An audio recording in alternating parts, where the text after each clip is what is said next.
Kapan nih? Tungguin. Halo, Sabam Daus. Mamanya ya bentar ya. Gimana kabarnya nih? Udah lama nggak ketemu kita nih. Alhamdulillah, Bang. Masih taekwondo? Aduh, kita ya saat ini mungkin ya memerhatikan aja. Di satu sisi ya olahraga tetap. Oh gitu. Nah kita kan untuk menjaga stamina badan, ya kesehatan tubuh kita ya olahraga itu tidak boleh kita lepas. Tetap sportivitas lah intinya ya, tetap jaga kita kesehatan. Ya itulah Bang. Cuma kalau kita lihat dari sisi untuk latihan pun kadang-kadang saya suka ya dari kita lari atau apa ya tetap kita bermain dengan pribadi sendiri. Nah cuma untuk olahraga mengajar atau melatih yang selama ini pernah saya juga jalankan, sementara ini saya lebih cenderung untuk meng-hold dulu. Kira-kira itulah kalau saat ini. Gimana Bang Adi? Ya beginilah saya biasa. Masih Bang. Saya sudah lama nih Bam Daus nih. Makanya ngeliat Bam Daus badannya seger. Astagfirullah. Jadi saya kepengen latihan lagi nih rencananya nih. Sama aja Bang, kita nggak ada bedanya kok. Cuma kan kalau kita lihat kita mantan-mantan atlet dulu yang pernah ya olahraga dengan yang keras begini, saya yakin nggak sulit kita untuk balik kembali. Oh iya, ngomong-ngomong pengurus taekwondo masih orang-orang lama? Untuk ya inilah sedikit yang saya mungkin karena dari Sabang bertanya tentang mengenai masalah pengurus, ini yang perlu kita sedikit harus kita kupas mengenai masalah yang saya sampai detik ini mendapatkan info-info yang permasalahan taekwondo ini yang saya melihat cukup luar biasa lah, memprihatinkan. Kenapa saya bilang memprihatinkan?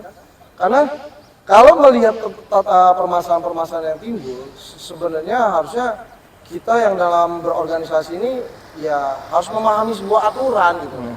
Yang herannya kita bicara dari tingkat klub, bicara dari tingkat pengurus kota maupun tingkat pengurus provinsi, semua nggak ada yang begitu memahami apa sih sebuah aturan itu. Karena iya. kalau kita paham aturan kan ini mungkin saya dengar ini ada teman-teman kita katanya ada yang dibekukan sekarang gitu. Kenapa itu bisa, masa taekwondo bisa dibekukan, membekukan itu gimana ceritanya itu? Ini Bang, gimana nggak bikin makin rusak aja ini taekwondo kita ini? Gimana mau berprestasi? Salah satu hal yang membuat kita jadi prihatin salah satunya ini. Kenapa kok begitu hebatnya ketika kita mengkritik sebuah organisasi, kita berbicara terhadap tentang suatu organisasi, efek atau dampak terjadi terhadap orang yang mengkritisi itu mereka diberhentikan, dipecat. Ini yang kita nggak ngerti Bang. Begitu luar biasanya mereka mencoba menggunakan arogansi sebuah kekuasaan. Ya sebenarnya mohon izin, ini tidak ada aturan yang mengacu kepada aturan yang ada di dalam baik anggaran dasar, anggaran rumah tangga. Bahkan di dalam undang-undang olahraga pun tidak dibolehkan yang namanya kita melarang untuk masyarakat berolahraga. Kenapa? Ini justru dengan semena-mena orang dimatikan. Jadi berarti udah tidak sesuai dengan ini ya, apa motonya olahraga ya, sportif, ya, junjung tinggi sportivitas itu sudah hilang ya. Itulah secara aturan kita sendiri kan di dalam janji kita di dalam ya khususnya taekwondo lah ya. Kita kan di situ memahami bahwa di dalam janji atau sumpah kita kan harus menjunjung tinggi masalah kejujuran, keadilan, dan sportivitas itu kan merupakan simbol atau semboyan kita lah. Nah, kalau dilihat dari adanya sebuah keadaan yang orang diberhentikan, orang dipecat, tidak boleh beraktivitas, itu kan semua sudah di luar namanya kewenangan-kewenangan yang sudah tidak masuk akal. Olahraga aja dipersulit ya. Sementara olahraga ini kan lingkupnya luas ya.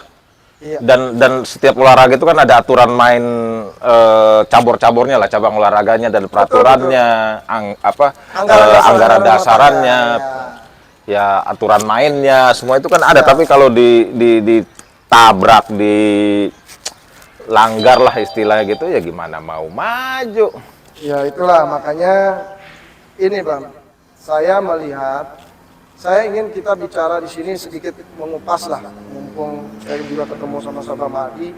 Saya berharap hal-hal yang nanti kita diskusikan ini bisa diketahui oleh masyarakat luas. Oh ya, saya dengar-dengar juga ini dari teman-teman selintingan itu katanya ada muskot mulsprop apa itu gimana itu sekarang Ya, ininya? kalau kita lihat yang agenda sekarang berjalan ini adalah muskot, musyawarah kota. Jadi gini Bang, kalau di dalam aturan yang organisasi, ketika sebuah organisasi itu habis, makanya mau tidak mau dia akan melaksanakan musyawarah. Nah kebetulan sebenarnya agenda muskot ini sendiri buat saya sesuatu yang tidak dibenarkan saat ini ya. Kenapa? Karena kalau kita melihat dari produknya permasalahan yang timbul, ketika ada kejadian di 2022 ini, 2022 itu ada himbauan yang dilakukan oleh PBT kepada Pemprov, Pak. Oh, gitu. Nah, jadi Pemprov itu sudah disurati oleh PB, mengingat bahwa Pemprov tidak pernah mengarahkan atau memerintahkan terhadap pelaksanaan musyawarah kota.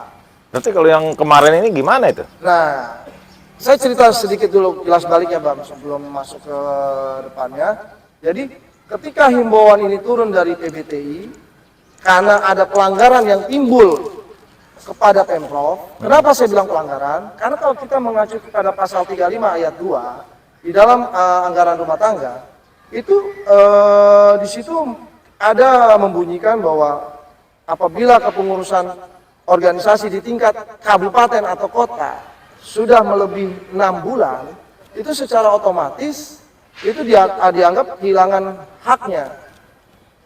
Nah, atau keanggotaannya. Nah, ini yang saya pikir, mohon maaf ya, harusnya Pemprov ini menyadari bahwa organisasi kita yang sudah dalam hal ini kota-kota sudah habis, kenapa tidak segerakan dipilih sebelum masa waktu yang ditentukan di dalam aturan main itu di dalam anggaran dasar adalah 6 bulan. Ya. Nah itu yang harus kita ini dulu ya, makanya kejadian tanggal 30 Juni 2022 itu dihimbau, di situ jelas PB mengingatkan ada pelanggaran yang ditabrak oleh Pemprov di pasal 35 ayat 2. Nah itu loh yang kalau Sabang bertanya, yang akhirnya dalam waktu kurang lebih hampir 1 bulan dari tanggal 30 sampai dengan 26 Juli itu dilayangkan kembali surat dari PBTI karena tidak ada pelaksanaan musyawarah kota yang dilaksanakan waktu yang diberikan oleh PB selama 14 hari. Dan itu kurang lebih sudah hampir 1 bulan dan akhirnya disuratin kembali Bang. Nah ini kita cerita dulu dalam pembahasan proses surat ya. Dari pada saat di 26 Juli dikeluarkan kembali surat itu di tanggal 26 Juli 2022 itu suratnya sudah menjadi SP1 Bang, peringatan pertama. Jadi PB sudah mengeluarkan ini loh. Anda kami peringati dengan surat peringatan pertama. Jadi kalau dalam himbauan aja dia sebenarnya harusnya sudah warning, karena gini ya Bang. Kalau dia melanggar itu dalam posisi adalah belum terjadi, sebenarnya himbauan itu boleh. Sifatnya bukan peringatan. Ya. Nah, kalau yang sebenarnya tanggal 30 Juni kalau orang yang ngerti administrasi itu udah bukan himbauan lagi nih. Tapi itu peringatan. Kenapa? Karena si kota dari tanggal 23 September itu sebenarnya sudah habis masa kepengurusannya dia. Nah, 2021 ya. Jadi kalau kita kurun waktu sampai dengan bulan Juni, itu kurang lebih sudah lebih dari 6 bulan proses itu berjalan. Dan itu surat SP-nya itu udah 1-2. Nah, justru itu dari himbauan itu harusnya dia SP. Kenapa? Melebihi ya. Orang yang sudah melebihi itu harusnya sudah peringatan, bukan lagi himbauan. Himbauan itu kan belum lewat dari 6 bulan diingati. Misalnya habis nih. Tolong dong Pemkot segera laksanakan musyawarah kota karena kalian sudah habis nih masa waktunya. Nah, kalau sudah deadline-nya lebih dari 6 bulan, ini itu udah berupa nggak dijalanin. Jadi istilahnya nabrak-nabrak aja gitu ya. Ketika tanggal 30 Juni dikasih peringatan atau itu bahasanya dari PB surat itu adalah himbauan, itu tidak dilaksanakan. Ada kalau orang paham tentang aturan, itu dia harusnya melaksanakan karena itu udah peringatan 1 harusnya. Ya. Emang DKI itu pengurusnya siapa kalau boleh tahu sekarang? Masih sama dengan kepengurusan yang lama. Oh, masih lama. Tapi orangnya intinya, masih itu ya, juga. Jadi intinya gini Bang, kalau saya melihat dengan himbauan sampai dengan timbul SP1 di 26 Juli, bahkan terbit lagi di tanggal 22 Agustus ada SP2, ini sebenarnya udah luar biasa. Berarti luar biasa gini Bang, berarti mereka menabrak aturan pertama. Kedua, mereka mengindahkan perintah PB. Seolah PBTI tidak dianggap. Nah ini pertanyaan kita kepada semua masyarakat taekwondo yang ada di seluruh provinsi DKI, dibenarkan tidak nih kita sebagai organisasi itu tidak taat kepada induk organisasi. Ya, nabrak peraturan ya. Harusnya namanya organisasi kan harus ada apa ya istilahnya. Secara aturan ya secara kita harus aturan lah, mengikuti. gitu, ya. Karena Oke, selamat siang masyarakat Taekwondo Provinsi DKI Jakarta. Masih bersama saya dengan Firdaus dan rekan saya di samping saya. Siap dengan Adi Tama. Oke, dengan permasalahan yang timbul selama ini, saya akan mencoba bersama-sama kita berdiskusi untuk mencoba menceritakan dan mengupas serta mengulas tentang permasalahan-permasalahan ini bersama saya Firdaus dengan Sabam Adi Tama. Ya, mari kita coba kita bicarakan panjang lebarnya dengan teman-teman semua di masyarakat Taekwondo Indonesia Provinsi DKI Jakarta. Oke, Bos. Kita Ya, coba kita sama-sama untuk siap. Oh ya, Bung Daus, gimana nih tanggapan taekwondo lain atau masyarakat taekwondo nih, Bang? tentang apa tuh, Pak Madi? Ya, yang saya dengar sih beberapa teman ini banyak berita-berita hoak. Ya, mungkin sama Bung Daus lebih tahu lah, lebih paham lah. Nah, saya juga pengen tahu nih penjelasannya nih. Ini sebenarnya berita-berita yang di luar beredar itu gimana sih gitu loh, Bang? Oke. Ya, makasih Pak Madi Tama. Jadi ini sekalian kita bicara kepada seluruh masyarakat Taekwondo DKI Jakarta ya, supaya ya, apa yang tadi disampaikan Sabam Adi Tama, ini saya yakin juga merupakan dari pertanyaan banyak-banyak teman-teman yang ada di Taekwondo DKI Jakarta. Jadi begini Pak Madi, permasalahan yang selama ini kita layangkan, yang sudah kita surati kemana-mana, itu bukan sesuatu yang mungkin yang tadi Sabam Adi bilang adalah hoax atau sesuatu yang berita yang apa sih sebenarnya soal ada keraguan orang mempertanyakan tentang permasalahan ini benar atau tidaknya kan kira-kira gitu. itu ya kira-kira. Jadi gini Pak Madi, kalau yang saya sekarang ini saya mau kupas dan saya ulas tentang permasalahan yang ada di Taekwondo kita di provinsi khususnya di DKI Jakarta, sebenarnya ini karena sudah begitu luar biasanya organisasi setingkat provinsi ini sudah melakukan pelanggaran-pelanggaran yang sudah tidak bisa lagi kita benarkan. Ini yang bikin saya harus menjelaskan. Kenapa sih mungkin ini jadi pertanyaan teman-teman, kok Sabam Daus bisa bilang tidak dibenarkan? Pertama, oke, kita jelaskan kepada semua. Kalau dibilang permasalahan itu adalah tidak dibenarkan, pertama, ketika memilih organisasi itu terpilih, dari proses sampai dengan terjadinya pemilihan, sampai dengan menuju kepada proses mereka dilegalisasi atau ibaratnya dikukuhkan dan dilantik, ini banyak timbul-timbul hal-hal yang semuanya udah banyak menabrak aturan. Nah, mungkin banyak teman-teman masyarakat ini nggak tahu apa sih yang ditabrak aturannya. Nah, pertama ya, kita mengupas kalau bicara di 2021 ini aja dulu. 2021 yang sekarang terjadi, Bang. Itu pada saat musyawarah provinsi yang mau dilaksanakan oleh Pemprov dalam hal ini yang sudah mau habis di tanggal 31 Januari 2021.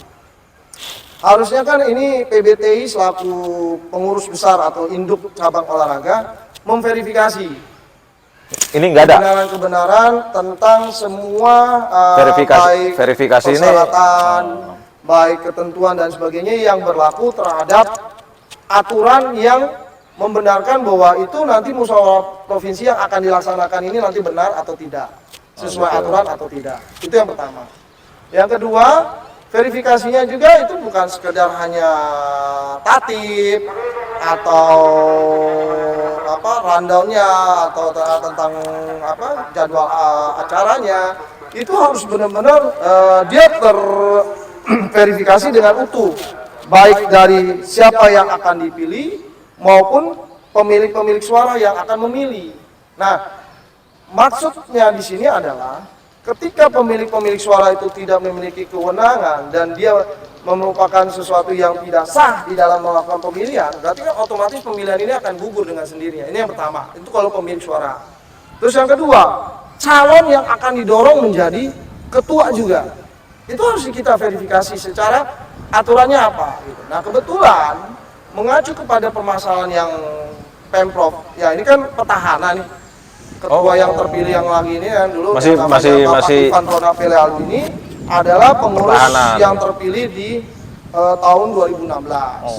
Walaupun kalau kita tilas balik kejadiannya pun sebenarnya di tahun 2016 sendiri sudah tidak benar. Kenapa? Gitu. Nah, kejadiannya Pak Ivan sendiri dipilih oleh semua pengurus organisasi yang di dalam tingkat kotanya itu udah dimisioner. Oh gitu. Nah, ini kalau kita tilas balik ya. Nah, kebetulan saya sendiri sebagai ketua kota Jakarta Barat. Saya punya SK habis di periode saya adalah 2015 di bulan Juni. Jadi kalau secara pemilik suara aja saya sudah keliru, saya salah. Tapi pada saat itu ada yang mewakili nama suara saya, yaitu dari Jakarta Barat oleh yang lain. Waktu itu posisinya adalah wakil saya, Saudara Sigit. Sehingga di sini ya, saya anggap permasalahannya clear. Kalau dibilang kita keliru, semua keliru. Semua wilayah. Kita yang semua kota sudah dimisioner, kota-kota wilayah melayangkan dulu muskot. Oh gitu. Karena musyawarah kota itu kan harus terjadi sebelum musprop ini dilaksanakan. Untuk apa? Ya supaya pengurusan organisasi yang sudah mati atau yang sudah dimisioner ini hidup kembali gitu loh. Mereka bisa bersuara kembali karena haknya dia dihidupkan dengan kepengurusan yang baru dan sah. Nah, dan yang saya maaf nih, Sabam Daus, saya potong. Berarti saya dengar sih ada kemarin ini dari teman-teman ada muskot atau musprop lah atau apa itu yang kemarin itu kesahannya gimana tuh? Nah ini sorry Bam kalau kita mau kilas balik karena saya sudah sempat kilas balik ya. Kalau bicara sekarang apapun ya, sorry ya, kita kalau bicara kilas balik dengan kejadian 2016, mohon maaf banget.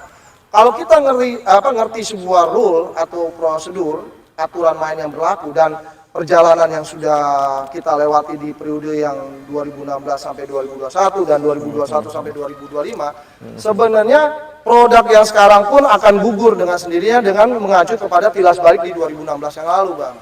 Kenapa saya bilang gugur? Loh, ini kan produknya sebenarnya udah salah.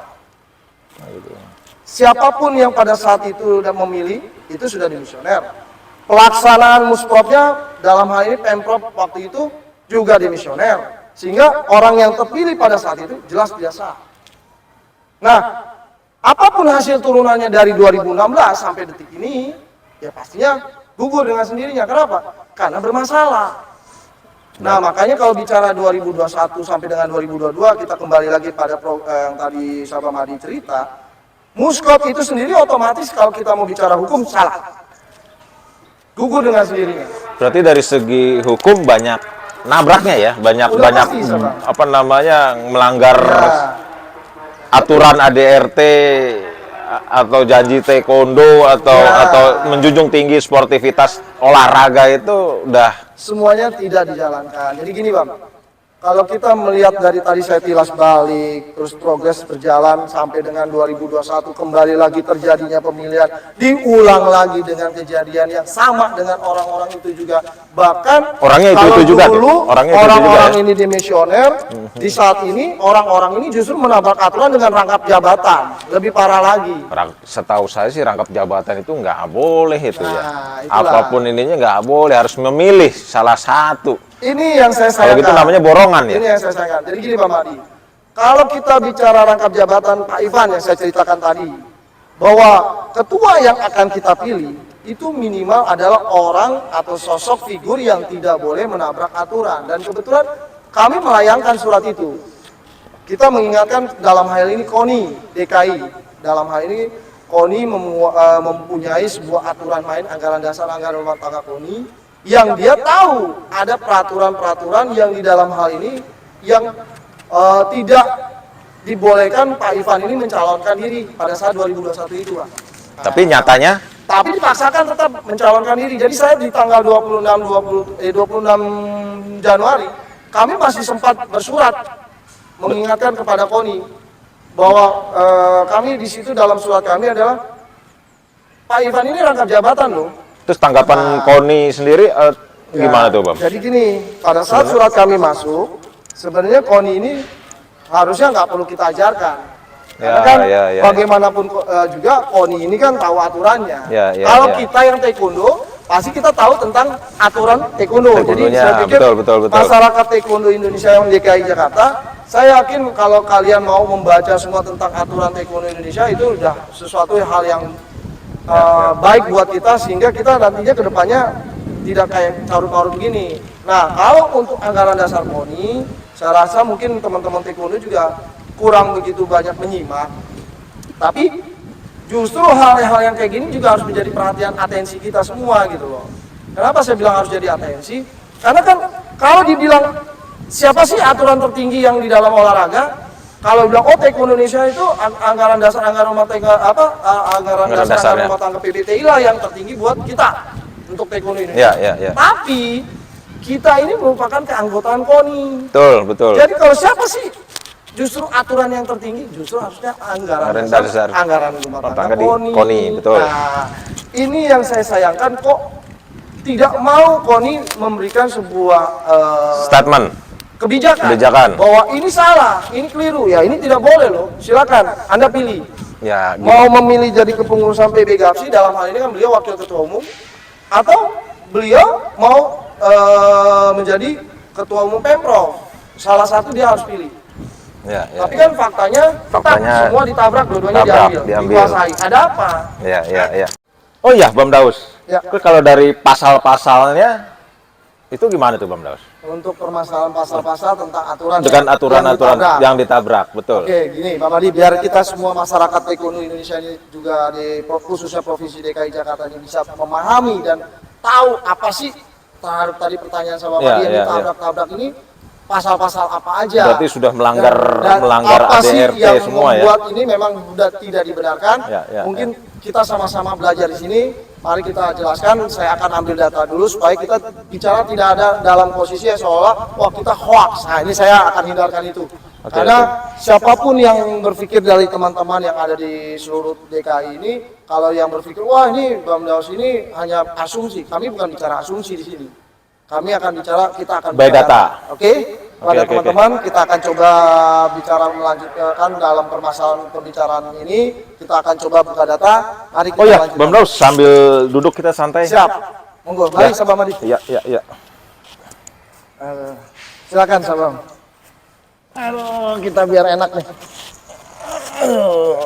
Jadi data-data semua ada ya? Siap. Saya sudah membawa data-data yang memang nanti ini bisa menjadi sebuah hal-hal yang memang kita pahami sama Madi. Jangan sampai apa yang kita mau perjuangkan, apa yang mau kita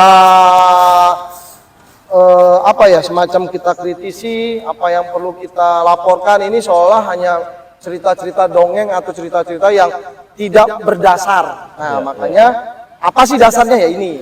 Jadi kira-kira saya mau coba membuka sebuah dokumen yang mudah-mudahan jadi Sabam Aditama juga bisa tahu lah, dan khususnya juga semua teman-teman Taekwondo DKI Jakarta apa sih yang menjadi pedoman kita, kira-kira itu loh Pak Madi. Jadi ini saya buka, saya ingin semua teman-teman juga dalam hal ini mengetahui ini sebuah aturan-aturan yang berlaku yang digunakan oleh Taekwondo Indonesia. Pertama ini adalah anggaran dasar anggaran rumah tangga Taekwondo Indonesia yang khusus menjadi pedoman, petunjuk kepada kita semua dari anggota maupun klub, organisasi terkecil, kota maupun organisasi Pemprov dan PB khususnya, itu semua harus menggunakan dasar ini. Ini merupakan pedoman dan acuan kita di dalam kita berorganisasi. Dan yang satu lagi, ini loh yang saya bilang bahwa kita menggunakan anggaran dasar, anggaran rumah tangga KONI. Karena kalau kita memang sebagai anggota, ya kita wajib mengikuti aturan itu. Dan ini yang menjadi pedomannya di dalam sebagai kita, pedoman kita di dalam sebagai keanggotaan. Nah, karena di dalam ketika kita sudah menjadi anggota di dalam KONI, khususnya di Provinsi DKI ini, berarti kita KONI DKI Jakarta, ya aturan ini sudah berlaku di pasal 10 tentang anggaran dasar maupun pasal 10 anggaran rumah tangga tentang yang mengatur keanggotaan itu sepertinya apa yang harus kita lakukan. Dan prinsipnya adalah bahwa kita wajib untuk melaksanakan anggaran dasar anggaran rumah tangga KONI. Ini loh Bang, makanya saya mencoba berbicara yang dengan dasar apa sih yang merupakan jadi pedoman kita dan yang apa sih yang ditabrak oleh organisasi ya di Pemprov DKI ini gitu, kira-kira gitu ya Bang ya. Makanya mungkin ada kilas yang didengar oleh Sabam, kami sudah membuat sebuah surat yang kita layangkan ke banyak pihak khususnya dalam hal ini kita laporkan kepada Gubernur Provinsi DKI Jakarta. Oh, sudah sampai gubernur juga, Bang? Begitu pula dengan DPRD Provinsi DKI Jakarta, yang tembusannya ini kita layangkan kemana-mana, ya ada di tingkat Dinas Pemuda dan Olahraga, ada KONI Provinsi DKI Jakarta, bahkan kepada KONI-KONI wilayah pun kami kirimkan. Dan ada lagi atensi terakhir ini yang kita berikan khusus kepada penegak-penegak atau aparat hukum. Oh, gitu. Nah, kenapa saya bilang kita bicara aparat hukum? Karena saya lihat organisasi ini udah nggak benar, tapi terus dipaksakan. Sabamda sudah semua Sudah bersurat, dan ini surat yang kita layangkan yang sudah ditembuskan ke seluruh instansi yang kita jadi tembusan. Ya, jadi di sini tembusannya jelas. Ada beberapa tembusan yang sudah kita layangkan, di mana tembusannya itu sendiri kita bisa sebutkan di sini ada. Wah, terbang tuh, Bang. Gak apa-apa, biarin aja, Bang. Jadi di sini ada Ketua Umum PBTI, DPRD Provinsi DKI Jakarta, Komisi Pemberantasan Korupsi, Badan Pemeriksa Keuangan Provinsi DKI Jakarta, Kepala Kejaksaan Tinggi Provinsi DKI Jakarta, Kapolda Metro Jaya, KONI Provinsi DKI Jakarta, Kepala Dinas Pemuda dan Olahraga DKI Jakarta, Ketua KBPP Polri Polda Metro Jaya, KONI di 5 wilayah. Layangkan. Udah ini semua sudah tuh, Bang, kita ya? layangkan. Oh ya, Bang, satu, Bang. Masukkan aja, Bang, ke KPK, Bang. Sudah gimana, Bang? Sudah, kan oh, sudah juga ya? KPK untuk aparat hukum yang pertama kita sudah laporkan. Jadi memang saya mohon maaf, Bang. Ini hal-hal yang saat ini kita anggap sudah tidak dibenarkan, Bang. Jadi buat kami, kenapa kami layangkan ini? Karena ya buat kami ini sudah sesuatu yang harus kita selesaikan. Kalau ini tetap organisasi ini terus dibiarkan dan dijadikan sebuah pembiaran, ini akan menjadi benar-benar merusak taekwondo kita sendiri, bahkan menghancurkan taekwondo kita, karena sistem yang ditabrak itu sama juga kita menghancurkan sistem itu sendiri. Makanya harusnya kan di mana-mana kan berdasarkan dan ini aturan, bukti-bukti surat-surat yang kita sudah layangkan dan tembusannya. Oh gitu. Oh, udah sampai tembusan juga, Bang, ya? Ini yang surat yang diterima oleh Gubernur DKI. Nah, ini yang surat diterima tembusannya oleh pihak KPK. Jadi udah ada beberapa surat DPK. Jadi ini semua dokumen yang kita pastikan bahwa surat ini sudah nyampe masuk ke semua instansi-instansi. Iya. Oke, kita kembali tilas balik tentang yang tadi Sabam. Apa sih pasal-pasal yang ditabrak? Betul. Apa sih pasal-pasal yang sudah dilanggar sama mereka? Jadi gini loh, Sabam. Kalau kita bicara kepada 2021 awal, di mana mereka mencoba mengadakan musyawarah provinsi, ini yang saya tadi sudah sempat cerita bahwa kami sudah melayangkan surat yang mengingatkan kepada KONI bahwa ada yang ditabrak oleh calon yang akan menjadi Ketua umum. Nah, kebetulan ini loh pasal 23 untuk anggaran dasar KONI. Ini anggaran dasar loh. Berarti ini merupakan pedoman acuan pokok. Kenapa saya bilang pokok? Karena ini dasar. Bukan tata pelaksanaan atau anggaran rumah tangga. Kalau tata pelaksanaan itu ada di anggaran rumah tangga. Tapi ini pokok. Jadi kalau udah namanya anggaran dasar KONI dalam hal ini anggaran dasar, berarti ini wajib. Karena ini sudah pokok. Nah, ini pasal 23 jelas. Bunyinya pasal 23 ayat 1. Segala unsur pimpinan induk organisasi cabang olahraga. Nah, induk organisasi cabang olahraga maksudnya apa? Nah, induk organisasi cabang olahraga di sini seperti PBTI, PBGAPSI. Nah, jadi itu ya maksudnya. Dan lanjut, dan induk organisasi keolahragaan fungsional anggota KONI pusat tidak boleh merangkap jabatan sebagai pimpinan KONI pusat dan induk organisasi keolahragaan cabang olahraga serta organisasi keolahragaan fungsional di tingkat provinsi. Nah, maksudnya jadi ketika ada kita menjabat di suatu kepengurusan PBTI atau PB yang lainnya lah ya, dalam hal ini kan Pak Ivan itu PBGAPSI, gabungan PRIT seluruh Indonesia, yang beliau dalam hal ini menjabat sebagai wakil ketua umum. Ini loh. Jadi menjabat sebagai wakil ketua umum. Nah, ini beliau pada saat beliau dilantik menjadi pengurus besar PBGAPSI. Ya, beliau dalam posisi yang menjabat sebagai PB Gapsi. Sebentar Sabam. Ini saya mau. Jadi beliau dalam posisinya ini SK-nya. Beliau adalah sebagai Wakil Ketua Umum. Wakil Ketua Umum. Ya. Wakil Ketua Umum Mayor Jenderal TNI Ivan Ronald Pelialu. Jadi kalau dibilang ini rangkap jabatan, ya inilah buktinya. Jadi kami tidak menuduh, tapi kami memberikan bukti dengan dokumen. Ya, kira-kira ini yang memang mereka tabrak. Dan permasalahan anggaran dasar anggaran rumah tangga KONI ini kan sebenarnya pijakan kita sebagai keanggotaan. Nah, ketika Pak Ivan mengajukan sebagai calon keanggotaan Pemprov DKI Jakarta, itu juga merupakan keanggotaan buat KONI dengan sendirinya. Jadi Pak Ivan itu dia harus tunduk dengan Peraturan. aturan yang ada di KONI. Ya, inilah yang saya bilang kenapa Pak Ivan sebenarnya tidak boleh. Kecuali beliau waktu itu mengundurkan diri dari PB Gapsi. Nah, ada apa nih? Pak Ivan tetap menjabat PB Gapsi dan tetap ingin ngambil Pemprov. Apa kurang puas mendapatkan sesuatu yang di dalam satu pengurusan yang sudah di tingkat induk organisasi, masih juga mau mencapok organisasi yang ada di provinsi? Padahal udah jelas-jelas ini dilarang. Tidak boleh. Dan teman-teman yang lain atau yang pengurus yang lain tahu ini begini. Ini yang saya sayangkan. Banyak mungkin teman-teman organisasi dalam hal ini klub-klub ataupun masyarakat anggota taekwondo yang ada di Provinsi DKI Jakarta, bahkan mungkin di seluruh Indonesia, dia nggak paham mungkin dengan masalah aturan yang ada di KONI. Karena kalau bicara aturan di KONI ini, jelas baru kita tahu, oh iya ini kan dilarang ya katanya. Nah makanya, tapi kami udah ingatkan. Nah, satu hal lagi yang sangat kita sayangkan, ini biar masyarakat juga tahu. Bagaimanapun juga, mohon izin, saya harus sampaikan, Ketua Harian yang namanya Sabam Antoni Musa, itu merupakan wakil bidang hukum KONI Pusat loh.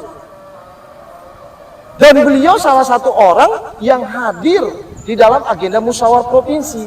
Bagaimana bisa sih aturan ini nggak tahu gitu? Harusnya kan orang yang duduk di dalam keanggotaan kepengurusan langsung KONI, dia anggota kepengurusan langsung KONI loh. Dia harusnya udah tahu aturan, apalagi dia wakil bidang hukumnya, wakil ketua hukum atau wakil dalam bidang hukum, dalam posisi yang pasti dia harus tahu hukum dong, dia harus tahu aturannya. Kenapa Sabam Antoni Musa ini tidak melarang atau membatalkan musyawarah provinsi itu selama Pak Ivan tidak mundur dari jabatannya di PB Gapsi?